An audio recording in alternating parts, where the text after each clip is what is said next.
چھٹا سوال، چھٹی غلط فہمی ہے کہ اسلام خواتین کو اپنے حقوق نہیں دیتا، اسی لیے اسے حجاب میں رکھتا ہے.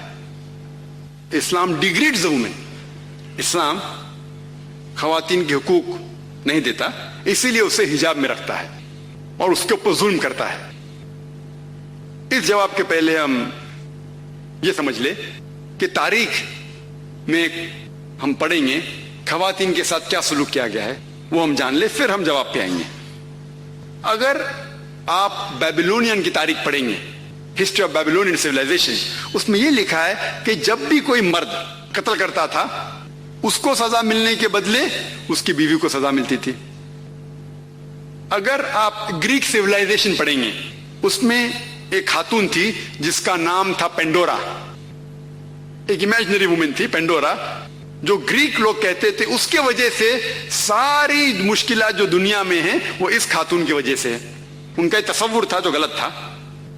اور اس گریک سیولائزیشن میں خاتون کی عزت ہی نہیں تھی، ویشیا پنا کافی کامن تھا، عام تھا. اگر آپ رومن سیولائزیشن پڑھیں گے، اس کے اندر بھی nudity and prostitution was very common, ننگا پن اور ویشیا پنا بہت عام تھا. خواتین لوگ صرف مزے کے لیے استعمال کیے جاتے تھے اور چھوڑ دیے جاتے تھے. اگر آپ ایجپشین سیولائزیشن پڑھیں گے، اس میں خواتین کو یہ کہا جاتا تھا کہ وہ شیطان کی ایک نشانی ہے. اگر آپ عرب سیولائزیشن پڑھیں گے، قرآن نازل ہونے کے پہلے عربستان میں یہ حال تھا کہ اکثر جب کوئی لڑکی پیدا ہوتی تھی اسے زندہ گاڑ دیا جاتا. الحمدللہ ثم الحمدللہ قرآن نازل ہونے کے بعد یہ جو غلط کام بند ہو گیا. افسوس کی بات ہے کہ اپنے ہندوستان میں اب تک ہے.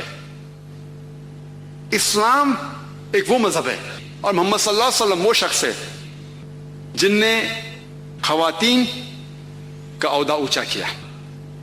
الحمدللہ انہیں حقوق دیے، انہیں رائٹس دیے، لیکن اس کے ساتھ یہ بھی دکھایا کس طریقے سے حقوق کو قائم رکھے، کس طریقے سے اس عہدے کو قائم رکھے.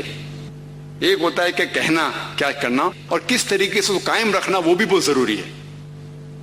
تو اسلام نے یہ بتایا کہ جب الحمدللہ خواتین کو اٹھایا گیا ہے اور کلی طور پہ عام طور پہ مرد اور عورت اسلام میں برابر ہیں، کچھ چیز میں مرد کا درجہ اونچا ہے، کچھ چیز میں عورت کا درجہ اونچا ہے، لیکن کلی طور پہ دونوں برابر ہیں.